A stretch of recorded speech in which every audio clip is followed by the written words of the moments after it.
Meus irmãos, a paz do Senhor. Amém. Os irmãos podem se assentar. Eu quero louvar a Deus por esta oportunidade que o Senhor me concede para estar juntamente com vocês, para mais uma vez adorá-lo e também ministrar a sua poderosa palavra.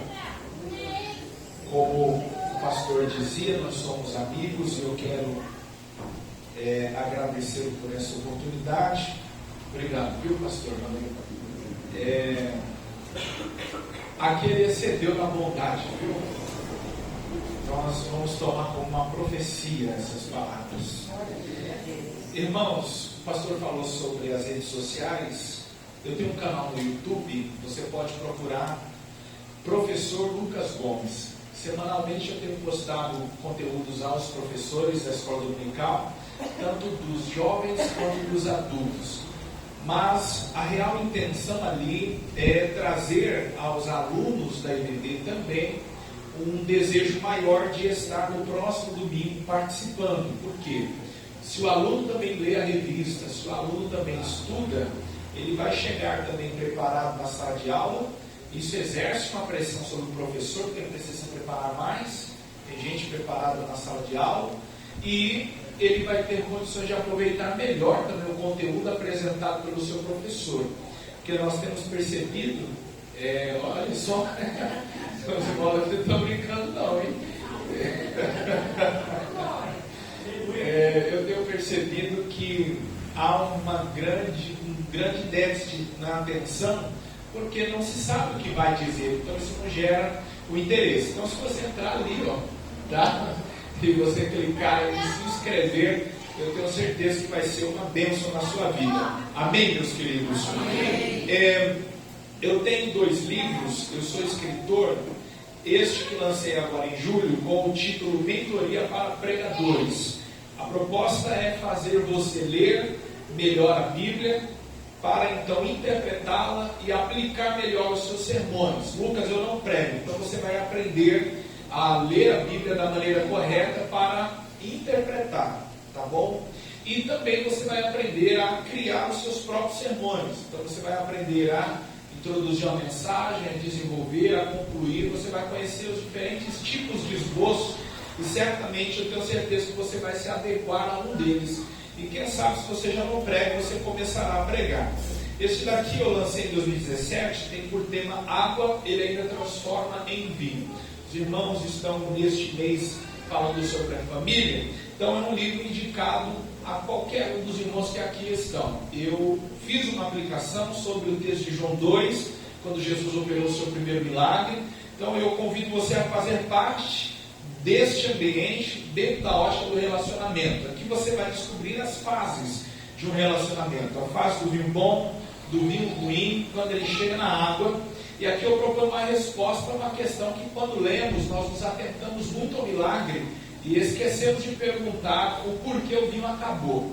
Então eu proponho uma resposta aqui, claro, dentro da ótica do relacionamento. Cada um dos livros custa R$30, mas se os irmãos quiserem levar os 2, eu poderei fazer por 30. Eu aceito Pix, dinheiro, tem uma maquininha de crédito aí, eu posso parcelar para você em 24 vezes sem juros, só para você levar, tá bom? Só não aceito fiado, porque Jesus está voltando, então vai que não dá tempo de você pagar, e eu quero subir em paz, tá bom?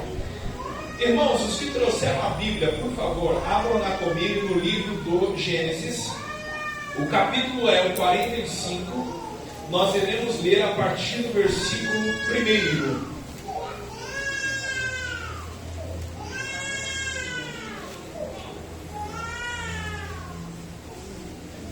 Gênesis capítulo 45, a partir do versículo 1 até o de número 7.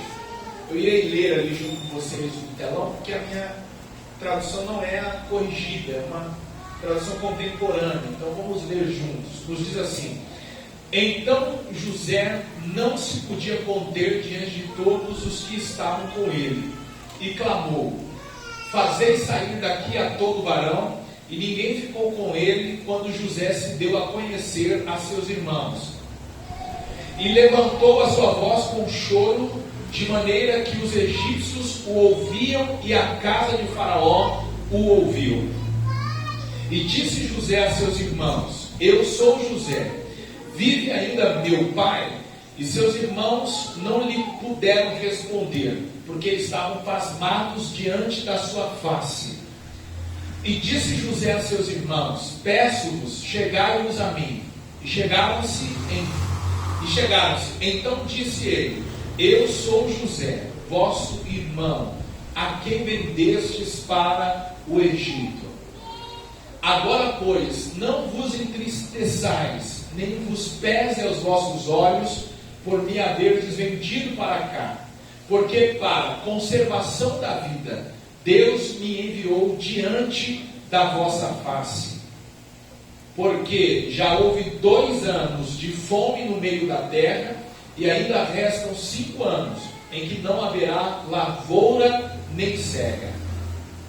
O último versículo nos diz: pelo que Deus me enviou diante da vossa face, para conservar vossa sucessão na terra, e para guardar-vos em vida por um grande livramento. E os irmãos digam amém. Amém. Meus queridos, o pastor nos informou a proposta deste mês, a proposta do culto de hoje, e eu quero ministrar a palavra aos nossos corações, não tanto em um tom, mas como uma pregação que estamos acostumados a ouvir aos domingos. Mas eu quero me aproximar mais da fala que vocês escutam aqui nos dias de ensinamento. E eu tenho certeza que Deus irá orientar as famílias aqui, como tem orientado a partir da sabedoria do anjo desta igreja. O texto que nós acabamos de ler é um texto que nos fala do momento mais crítico do governo de José. Foi quando ele se deu a conhecer a seus irmãos. Já era o 2º ano da fome. Isso quer dizer então que José já era governador há 9 anos, porque já tinha se passado os 7 anos de prosperidade, e ao entrar no 2º ano da fome, a Bíblia nos diz que os seus irmãos desceram ao Egito em busca de mantimento. Isso quer dizer também que José tinha aproximadamente 39 anos, porque aos 30 ele passou a governar. Isso quer dizer também que José já estava pelo menos há 22 anos no Egito, há 22 anos distante dos seus irmãos. Ele foi vendido à caravana dos ismaelitas e chegou ao Egito. Ele tinha aproximadamente 17 anos. E dos 17 até os 39, certamente José mudou muito a sua feição. Sem contar que os egípcios, eles não tinham muita intimidade com pelos do corpo. É por isso que eles se depilavam, raspavam a cabeça, até mesmo as mulheres, as sobrancelhas também. E justamente por isso eles faziam muito uso de maquiagens, para poder então transparecer toda a beleza que eles então tinham. Os homens também usavam como que perucas. Isso que eu quero dizer a vocês, que José está irreconhecível. Quem o olhava certamente, se tivesse tirado uma foto dele aos 17 anos, diria: não é o mesmo. José certamente também não foi reconhecido, não só pela transformação física, não só pela transformação estética, mas porque uma certeza os seus irmãos tinham: José morreu. E é tão prova que eles tinham esta certeza de José morreu, que no momento em que José ainda não tinha se dado a conhecer, estava ali testando os seus irmãos, ele então perguntou: quantos irmãos são? E aí eles disseram: nós somos nos 10 que você está vendo aqui. Um ficou com o nosso pai, porque Jacó temeu pela vida de Benjamim. Como Benjamim era o único que lhe trazia boas lembranças do relacionamento amoroso que ele teve com Raquel, ele não quis perdê-lo, porque ele teve 2 com Raquel: Benjamim, que era o mais velho, mais novo, e José, o mais velho. As notícias eram de que o José tinha morrido. Então veja, mais de 20 anos tinham se passado, e agora que os seus irmãos vão descer ao Egito, Jacó não quer perder o seu último filho com a mulher a quem ele mais amou. Então os irmãos de José disseram para ele, ainda sem saber quem ele era, até porque o nome de José no Egito não era José. Quando ele passou a governar, o faraó lhe mudou o nome, lhe colocou o nome de Zafanete Paneia ou Zafanete Paneá, independente da tradução. O que esse nome significa é Salvador do mundo. Então, eles não estavam diante do José, na cabeça deles o José morreu, então eles disseram, nós somos em 11, nós 10, um que ficou com o pai, e um morreu. Então, para eles terem dito que José morreu, é porque eles acreditaram na mentira contada ao pai mais de 20 anos atrás. Então, de repente, José, após alguns testes para provar o caráter dos seus irmãos, para saber se eles tinham mudado, para saber se ao longo do tempo eles já não agiriam mais com a mesma revolta, com a mesma inveja, com a mesma cobiça. Nós lemos na história como que José cuidou para que eles trouxessem Benjamim. José diz, assim, eu vou prender um dos irmãos e vocês irão voltar com o que vocês vieram comprar, e eu só liberto ele depois que vocês trouxerem o mais novo. Porque José não estava ainda acreditando naquela história. Na cabeça de José, eles tentaram dar um fim na minha vida, eles se livraram de mim, então no mínimo eles fizeram o mesmo com Benjamim. Então eu preciso provar, saber que Benjamim está vivo. Quando eles então trouxeram Benjamim, José libertou o irmão que fez prisioneiro, e quando os fez voltar, José deu a ordem para que um de seus servos pegasse uma de suas taças e colocasse na bagagem de seus irmãos. Quando seus irmãos então voltaram, José disse aos servos, vai lá porque me roubaram. E aí a Bíblia nos diz então que quando trouxeram o fruto do roubo, descobriu-se então que estava na bolsa de Benjamim, o irmão mais novo. Então José disse assim, ele vai ficar preso aqui. O que é que José quer com toda essa ação? José quer provar os seus irmãos, José quer saber se eles agora estão dispostos a sofrer um pelos outros, a salvar um ao outro. Quando José se convenceu que seus irmãos com o tempo havia se transformado, José então se deu a conhecer. E aí no momento que José se dá a conhecer, as palavras que ele usa é a seguinte, eu sou José, a quem vocês venderam para o Egito. Imagina 20 anos depois, os irmãos sustentando uma mentira, eles sabendo que agora o Salvador do mundo, o homem que tinha mais poder na terra depois do faraó, porque o Egito era uma superpotência, por isso que ele recebeu esse nome, Salvador do mundo, porque dentro do mundo conhecido, somente o Egito teria condições de salvar os que ali estavam. Então, eles diante do homem mais poderoso, homem este que eles venderam à morte, homem este que eles prejudicaram, homem este que eles arrancaram o maior presente que o pai tinha dado, que era uma túnica de várias coisas. Certamente o que passou na cabeça deles foi, agora nós estamos perdidos, no mínimo seremos presos, no máximo condenados à morte. Porque se até aqui ele já prendeu, ele já soltou, ele já acusou de roubo, ele já fez tudo isso, imagina o que ele poderá fazer conosco. Só que José olhou para eles e disse assim, não tem mais. Aleluia. Eu tenho uma notícia para dar para vocês. Aleluia.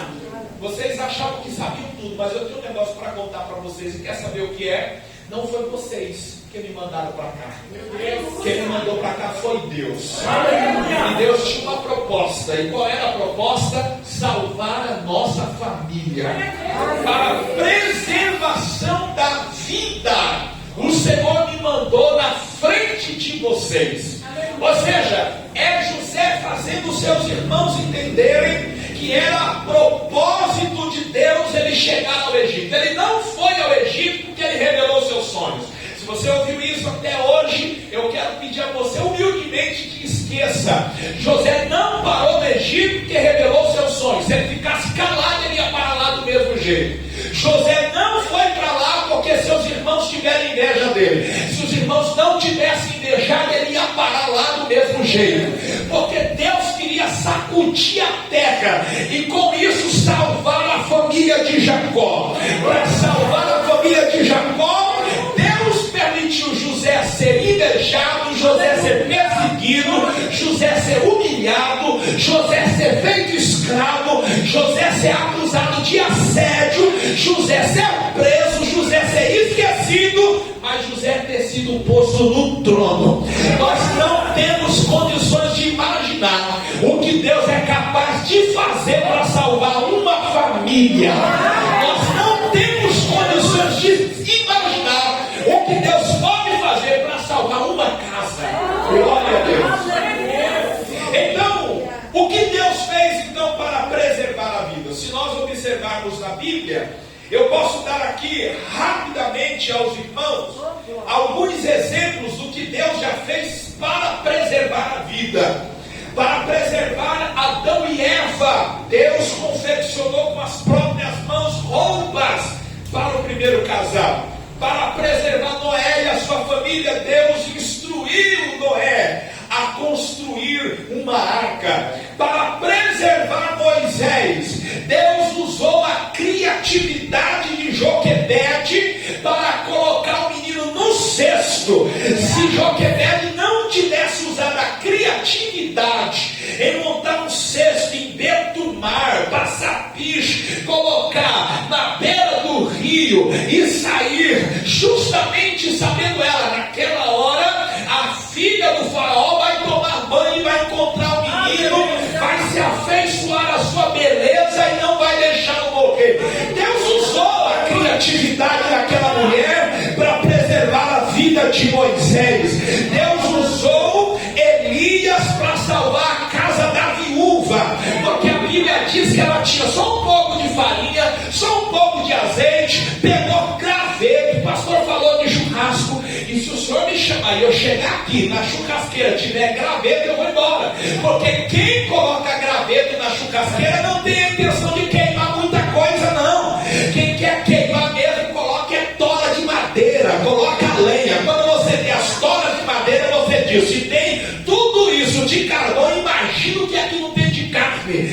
Ela pegou 2 gravetos, era prova de que de fato ela não tinha muito, ela tinha pouco para queimar. Mas o profeta chegou lá como representante de Deus e disse assim: faz primeiro para mim. Era Deus desafiando aquela mulher e dizendo: você tem coragem de dar tudo que você tem para Deus? Você tem coragem de pegar o último da farinha? Você tem coragem de pegar o último do azeite e dar para Deus? Quando ela disse: eu topo, o profeta liberou a palavra para preservar a vida daquela família, porque ela disse: hoje é a última refeição, a gente come e morre. O profeta disse: não vai ter morte aqui não, porque a farinha da panela não vai acabar, nem o azeite da botija, até que Deus mande chuva sobre a terra. Louvado seja o nome do Senhor. A meteorologia diz que vai fazer calor, chove, diz que vai chover, faz calor, mas aquela mulher, irmãos, eu tenho certeza que ela não errou o dia que Deus ia mandar chuva, porque Deus disse: não acaba enquanto eu não mandar chuva sobre a terra. Eu acredito que quando ela via a botija de azeite cheia e a panela cheia de farinha, Deus multiplicando, ela disse: uma certeza eu tenho, não chove aqui, porque Deus está mandando azeite, Deus está mandando farinha. Quando acabou o azeite, eu tenho certeza que ela gritou para o menino: corre e tira a roupa do varal, porque hoje chove, hoje chove. Deus disse que o dia que acabasse, Ele abriria os céus e mandaria chuva. Eu gostaria que, por favor, você olhasse a quem está ao seu lado e dissesse assim: você não imagina o que Deus faz para salvar uma família. Você não imagina o que Deus faz para salvar uma família. Glória seja dada ao nome do Senhor Jesus. Então, o que Deus fez para salvar a família do José? O que Deus fez para salvar a família do Jacó? Deus deu sabedoria ao José para ser um administrador.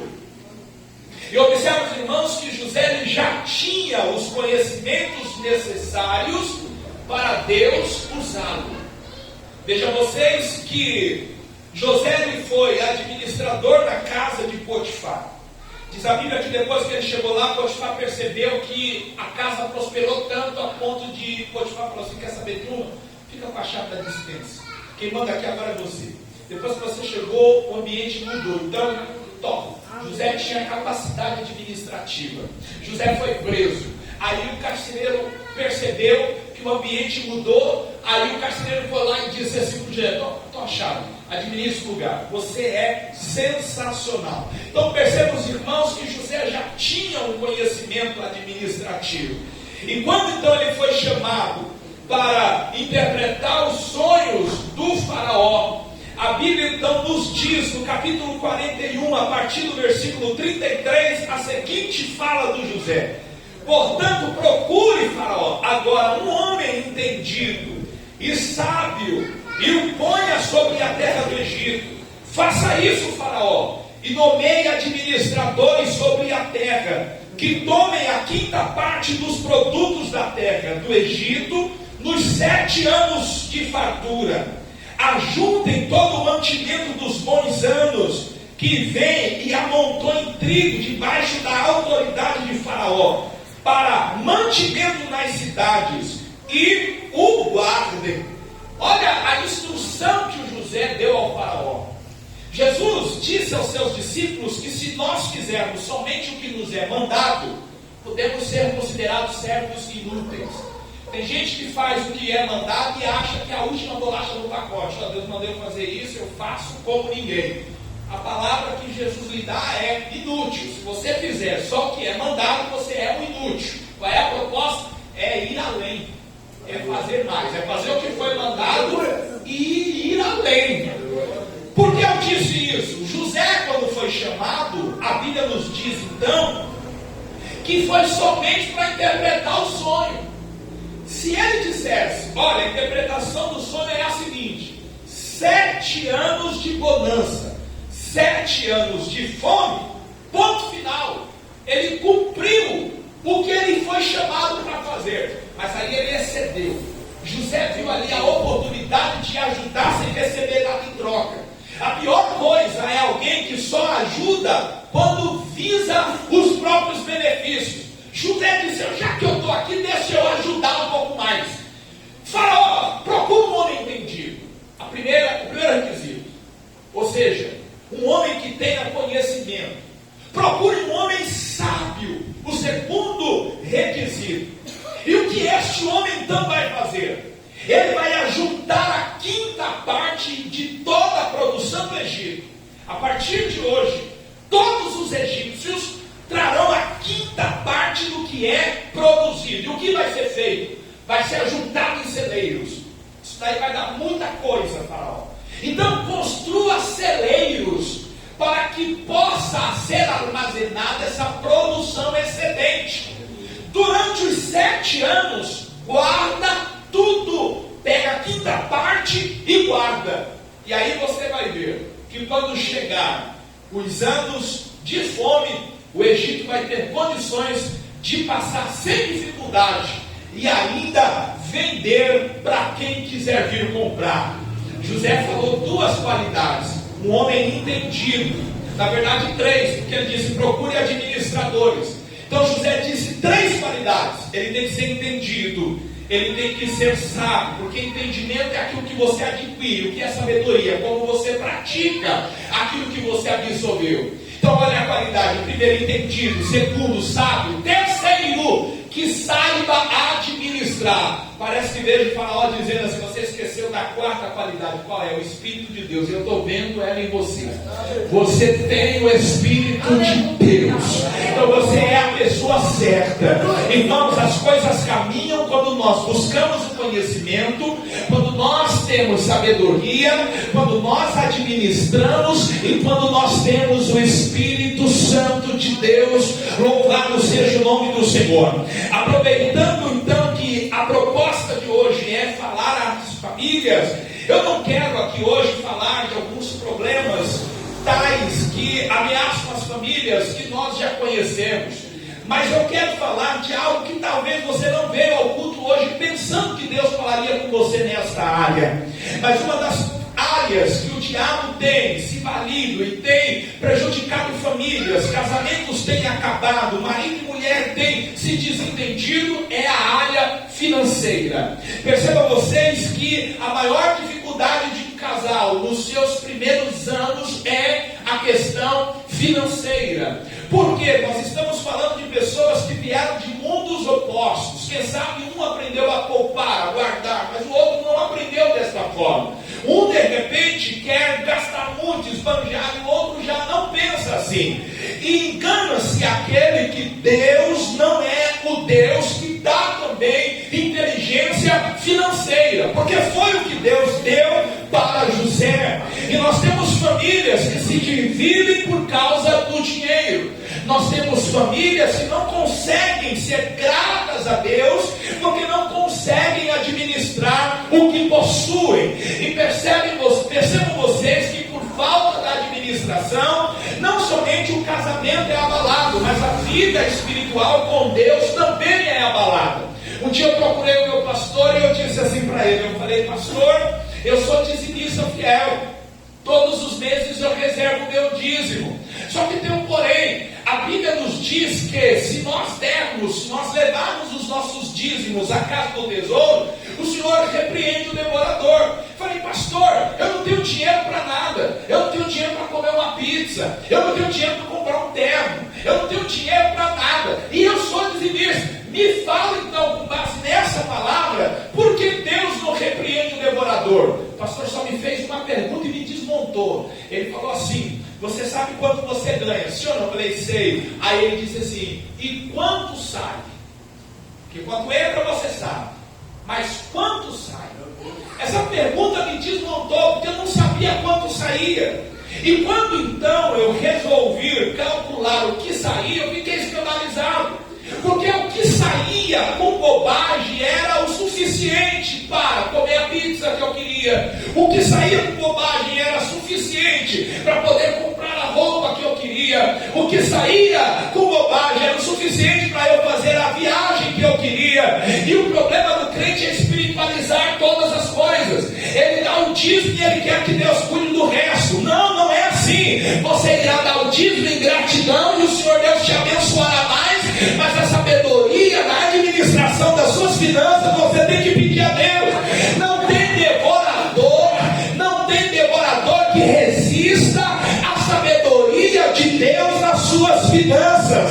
Não adianta dar o dízimo e ser gastão. O devorador não tem nada a ver com isso. Não adianta dar o dízimo e querer que Deus cuide daquilo que é você que vai cuidar. Hoje Deus te trouxe aqui para ensinar você a tomar conta do seu dinheiro. Eu profetizo prosperidade sobre a sua vida, porque Deus te dará sabedoria. Louvado seja o nome do Senhor Jesus. O que José fez para salvar o Egito da miséria? E automaticamente foi Deus que fez para salvar a família do José. Primeiro, ele poupou. José disse ao faraó: guarde a quinta parte. O que é a quinta parte? É 20%. 20%. Eu não vou saber aqui agora os números, as porcentagens corretas, mas é um hábito dos japoneses retirarem um valor, uma porcentagem para a saúde, uma porcentagem para a alimentação, uma porcentagem para o lazer.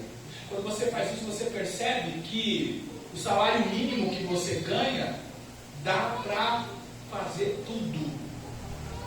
Eu cresci numa família muito simples e ainda hoje, na casa da minha mãe, concluíram hoje um piso no quintal, um piso grosso, um contrapiso, isso, no quintal.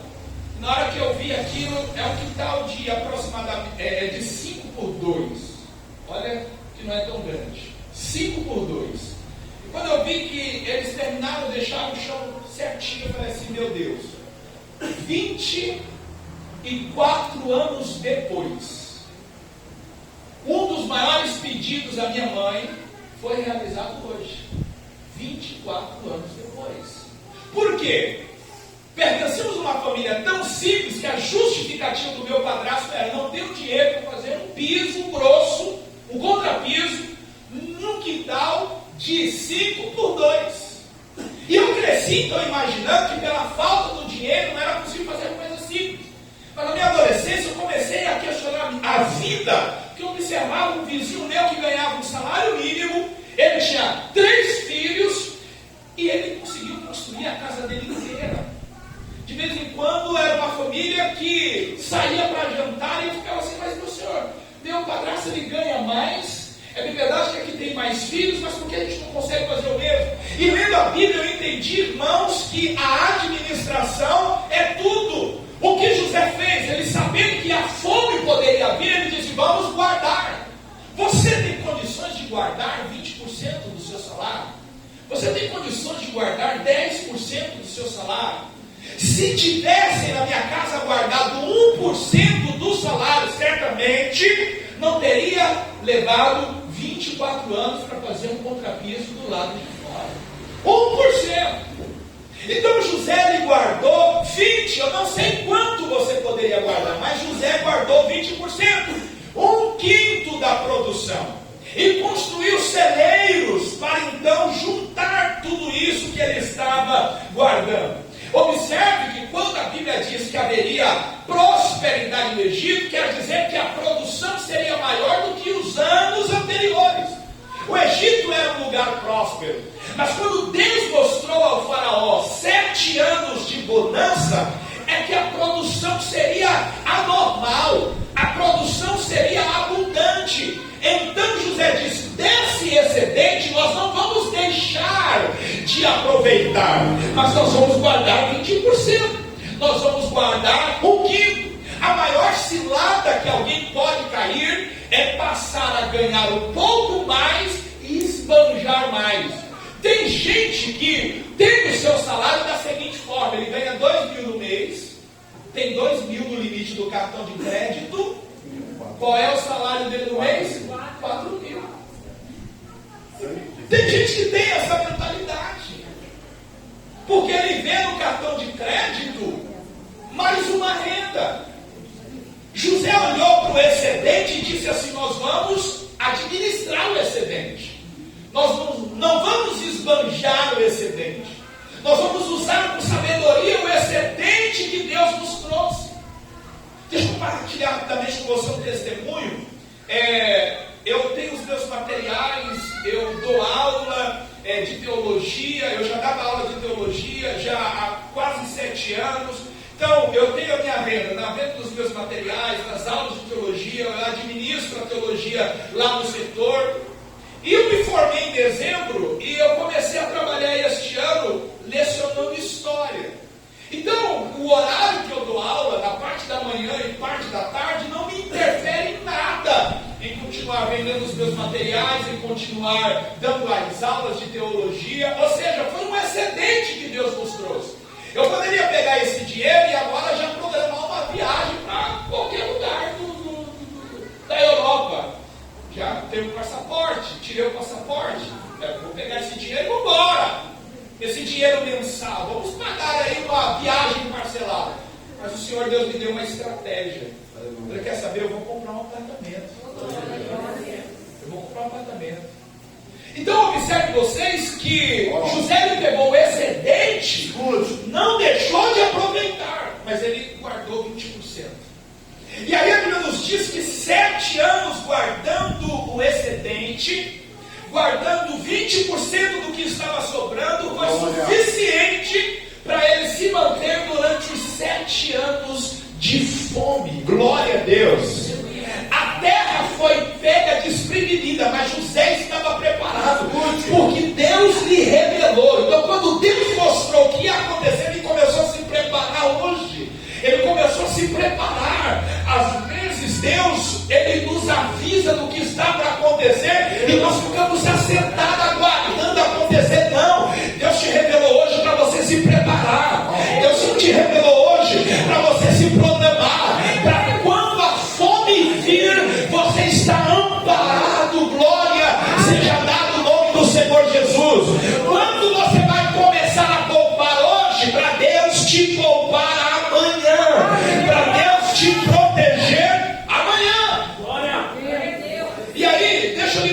quais foram as ações de José. Gênesis 41, versos 34.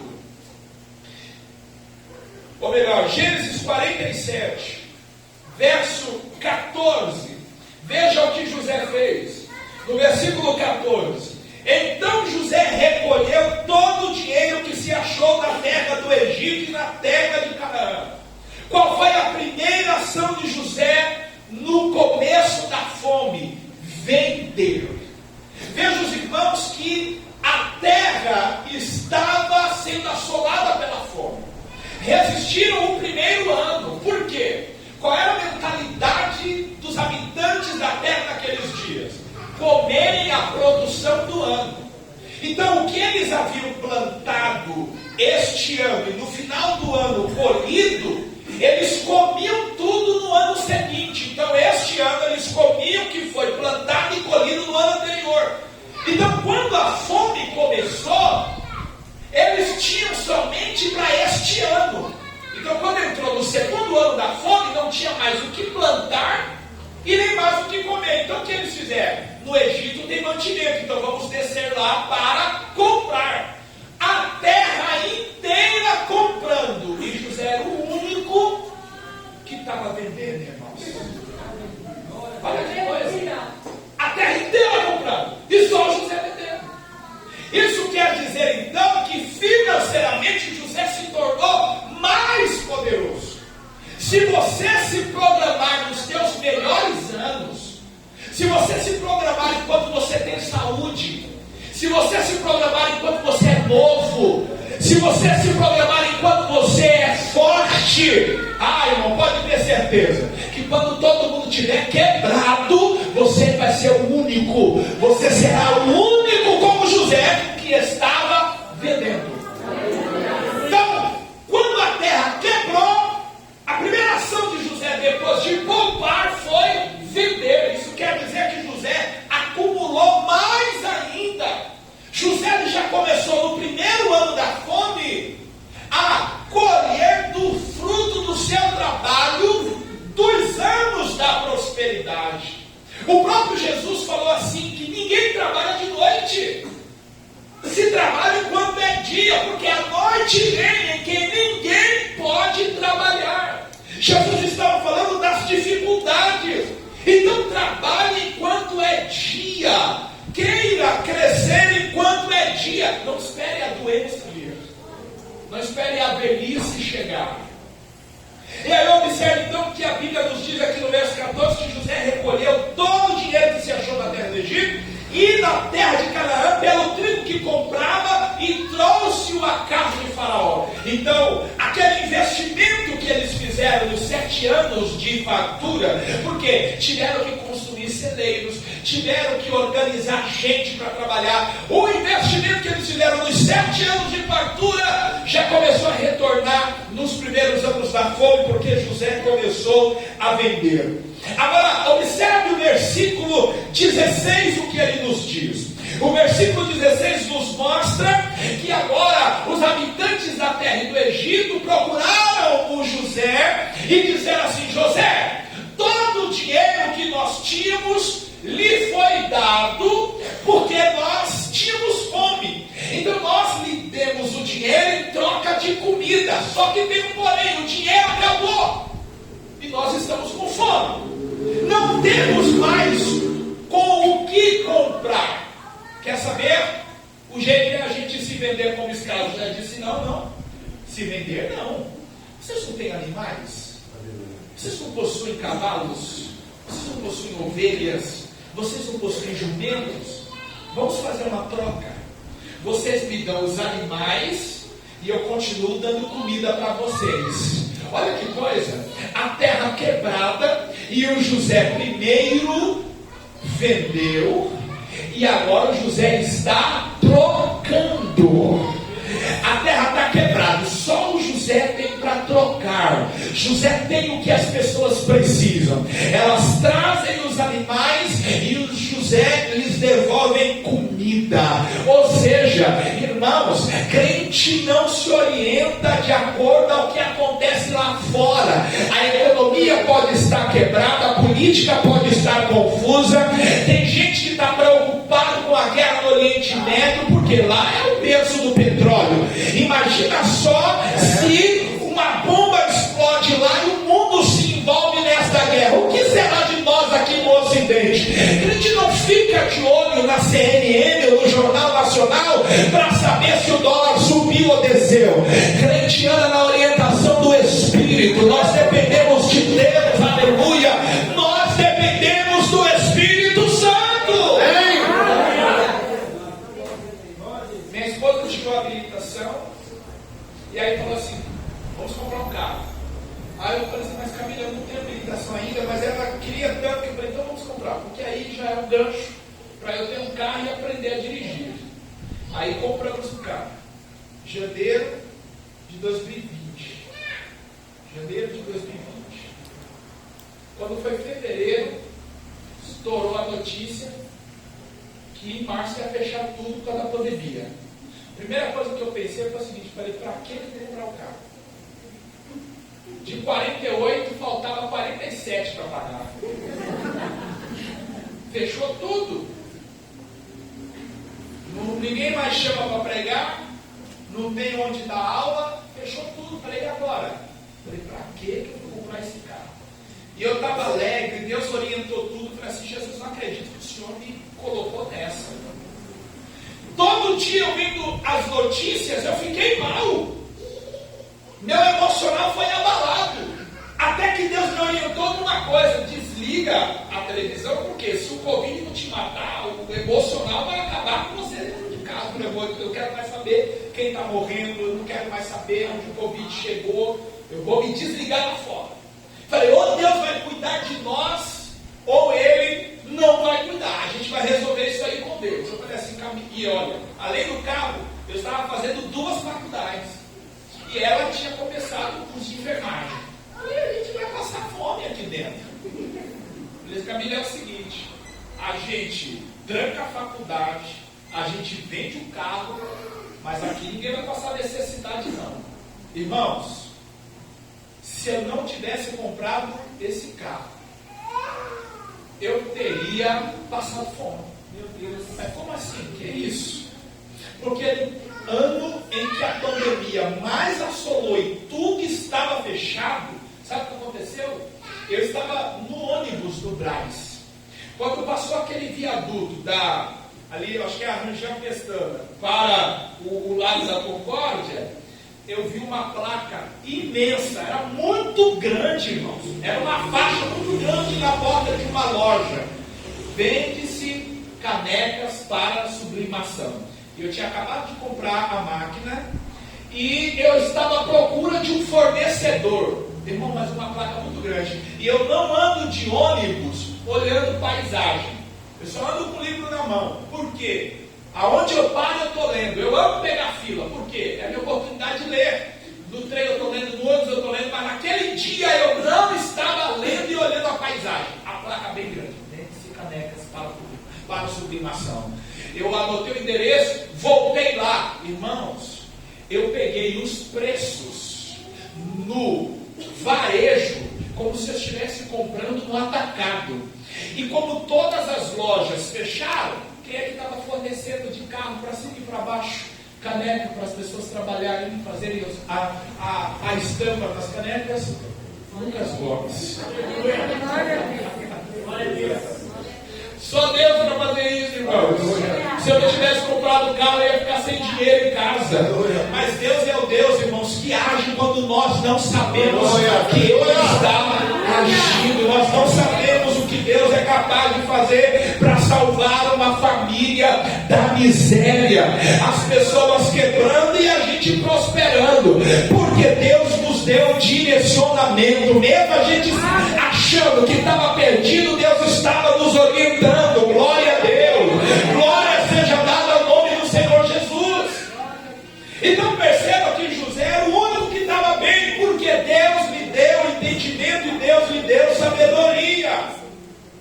José poupou, José vendeu, e agora José estava trocando. No versículo 20, procuraram José novamente e disseram assim: José, os animais acabaram, o dinheiro acabou. Acompanhe comigo o que aconteceu no versículo 20 do capítulo 47 do Gênesis. Assim, ou melhor, o versículo 19, o versículo 18 diz assim: findo aquele ano, vieram a ele no segundo ano e disseram-lhe: não ocultaremos ao meu senhor que o dinheiro é acabado, e meu senhor possui os animais. Nenhuma outra coisa nos resta diante de meu senhor, senão o nosso corpo e a nossa terra. Por que morreremos diante dos teus olhos? Tanto nós como a nossa terra, compra-nos, e também a nossa terra em troca de pão, e nós e a nossa terra seremos servos de Faraó. Dá-nos semente para que vivamos e não morramos, e a terra nos fique deserta. Aí o versículo 20: assim José comprou toda a terra do Egito para Faraó. O povo não tinha mais dinheiro, o povo não tinha mais animal para trocar. José disse assim: não tem problema, eu vou comprar a terra de vocês. Todo mundo vendendo e só José comprando. Deus deu poder de compra para José com a terra quebrada. E não foi a primeira vez que Deus fez isso. Se você ler Gênesis capítulo 26, houve uma segunda fome nos dias dos patriarcas. Na verdade, a Bíblia nos mostra um período de 4 vezes que a terra passou pela fome. Nos dias de Abraão, Gênesis capítulo 12. Nos dias de José, nos dias de Isaac, Gênesis capítulo 26, nos dias de José, no texto que nós estamos lendo, e nos dias de Ruth. 4 vezes a terra foi assolada pela fome. E 4 vezes Deus cuidou das famílias que o serviam. Gênesis capítulo 26, Deus disse assim para Isaac: não desça ao Egito, fica na terra dos filisteus, eu vou te fazer prosperar. Era ano de fome em toda a terra. Sabe o que o Isaac fez? Plantou na terra. Mas não era fome, ele plantou. E sabe o que a Bíblia diz? Ele colheu 100 vezes a semente que ele plantou. Ano de fome, ano de seca. Sabe o que o José fez? Sabe o que o Isaac fez? Reabriu os poços, e todo poço que ele abria tinha água. Quer ser próspero? Ouve Deus. Quer ser próspero? Anda na direção de Deus. Crente não depende da terra para ser abençoado. Crente não depende do lugar que está para ser próspero. Crente depende da orientação de Deus. O lugar que você trabalha pode estar quebrando, mas não vai falir enquanto você estiver lá. Deus vai te honrar, e essa empresa pode voltar a crescer porque você está lá. Talvez aonde você mora não é um lugar favorável, mas Deus pode te fazer grande lá, porque ninguém depende da terra, nós dependemos do céu. Aleluia! Glória a Deus! José comprou todas as propriedades do Egito, e em troca deu comida para o povo. E aí veja que coisa gloriosa: José poupa, José vende, José troca, José compra. E olha que coisa: na crise, as pessoas vendem não pelo preço que de fato vale, sempre vale menos. Ou seja, você precisa aprender a aproveitar oportunidades. Tem gente que não vai bem e depois descarrega tudo isso no Senhor, porque perceba você, final de ano todo crente é corajoso. Primeiro na questão espiritual, ele ora e diz: não, ano que vem é o ano.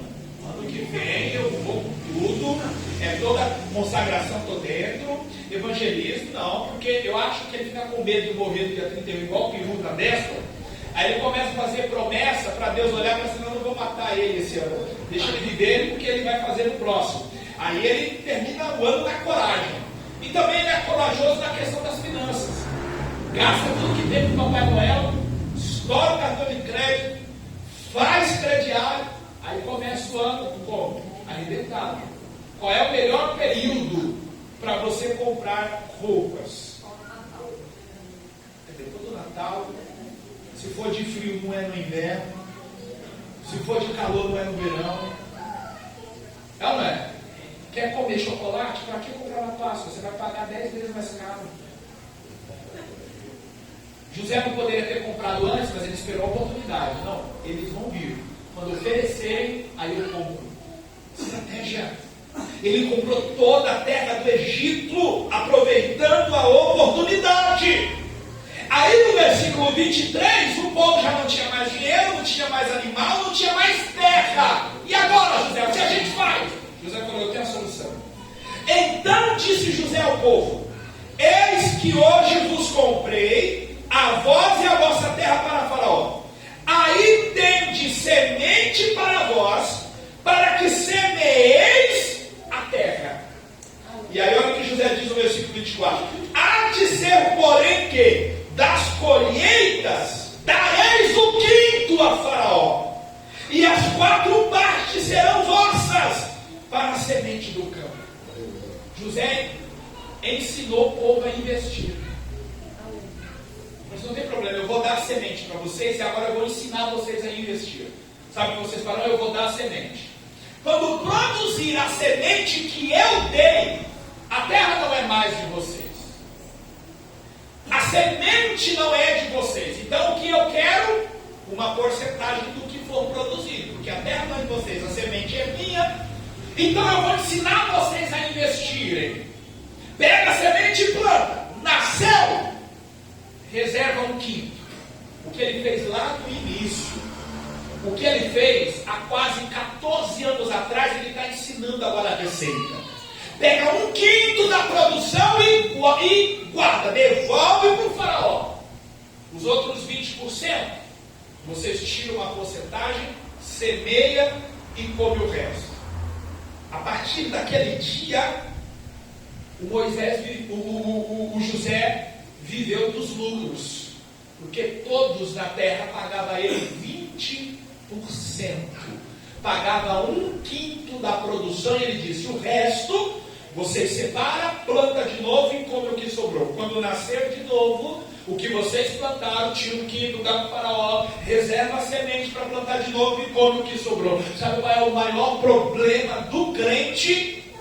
É que ele não come só o fruto, ele come o fruto e a semente. E depois vai reclamar com Deus. Olha aqui para mim, diga assim comigo: semente não se come. Diga assim: o que comemos, é o fruto. Diga assim: a semente, a gente planta. A Camila e eu trabalhamos um bom tempo com confeitaria. Acho que o Lucas chegou a comprar chocolate para a gente ou não? Pegou as canecas. A gente trabalhou um período com chocolate. E aí Deus nos deu uma estratégia, pastor. Foi um negócio assim terrível. Nós estávamos dentro de casa 3 meses, tudo que você imaginar de conta atrasado, em 3.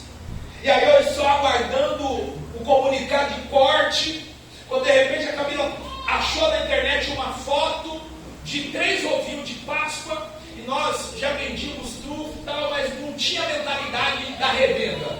Aí a Camila achou 3 ovinhos de Páscoa na internet e postou a foto no Facebook. Já teve ali uns 5, 6 pedidos. Ah, eu quero. Eu falei assim: mas por que você faz isso? Você não sabe nem quanto custa. Você não sabe que vai ter lucro. Você posta sair agora, vocês estão pedindo. Aí eu saí, fui nas lojas de chocolate. Agora eu vou ter que fazer os cálculos para ver se eu consigo atender essas 5, 6 pessoas. Fizemos os cálculos. Tirei a foto. Aí eu falei: você quer saber de uma? Se eu vendi 6, acho que dá para vender mais 6. Postei as nossas fotos.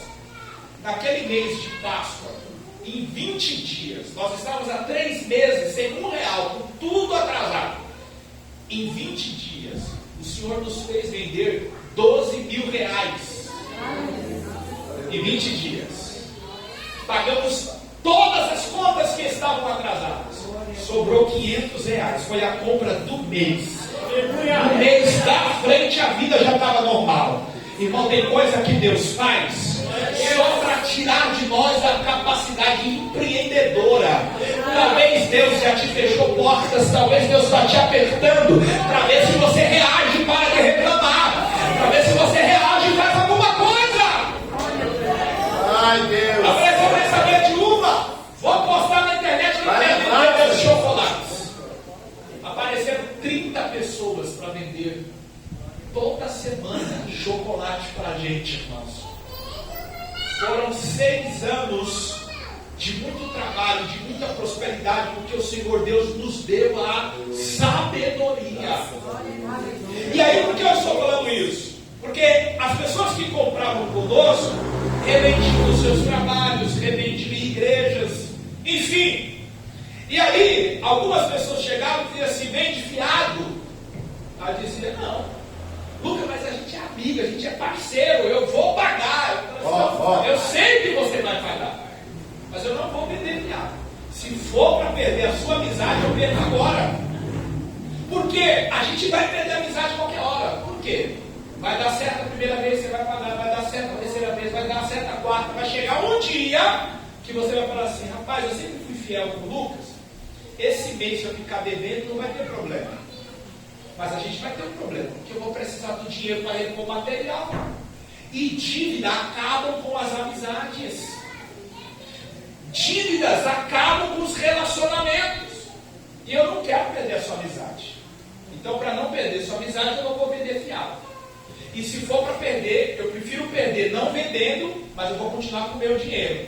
Perder a amizade e o dinheiro é muito prejuízo. Então, que eu perca a sua amizade, mas continuo com o meu dinheiro. Vou vender não? Quando insistia, eu dizia assim: sabe por que eu não vou vender? Porque você come as suas sementes.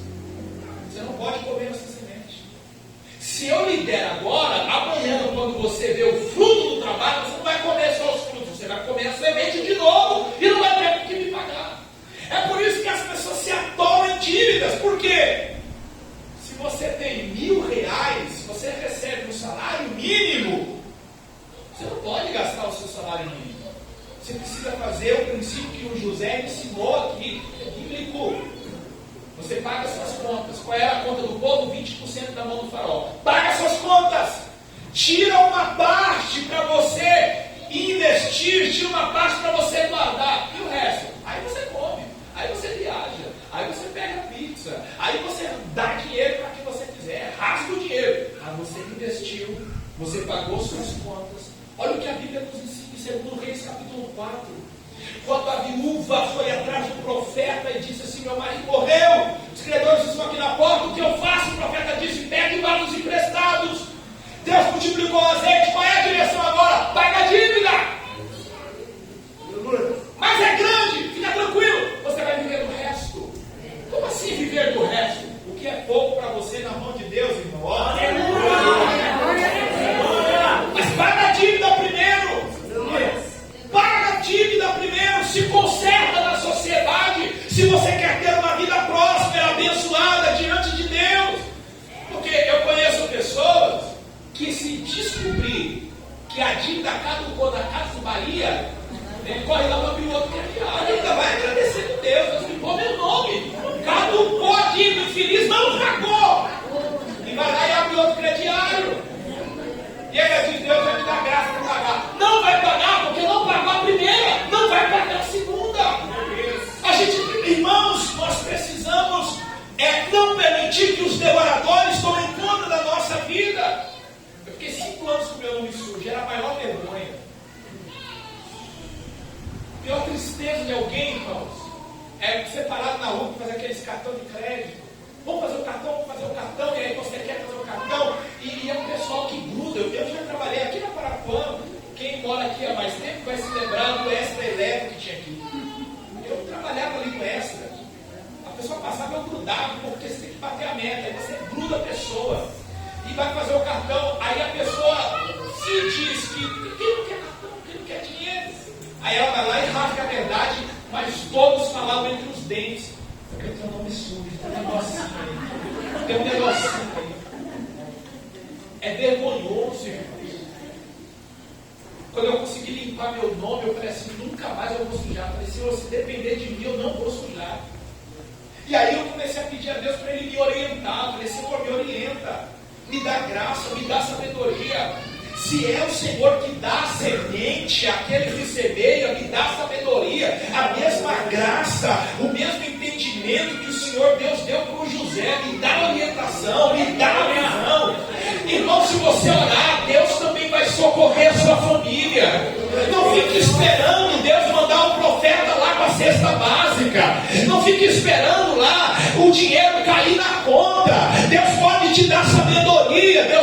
dá graça, e o pouco que você tem, você pode realizar os teus sonhos. Deus pode te fazer próspero. Pode ser que você consiga pagar o convênio que você tanto deseja. Pode ser que você consiga comer da forma que você deseja, melhor, de uma forma mais saudável. Eu estou falando isso, não aqui fazendo uma apologia à prosperidade cega. Isso aqui não é a teologia da prosperidade. Eu mostrei a você que Deus salvou o Egito da miséria, que Deus salvou a família do José, orientando ele no dia a dia. E quem sabe o teu casamento está ameaçado por causa do dinheiro.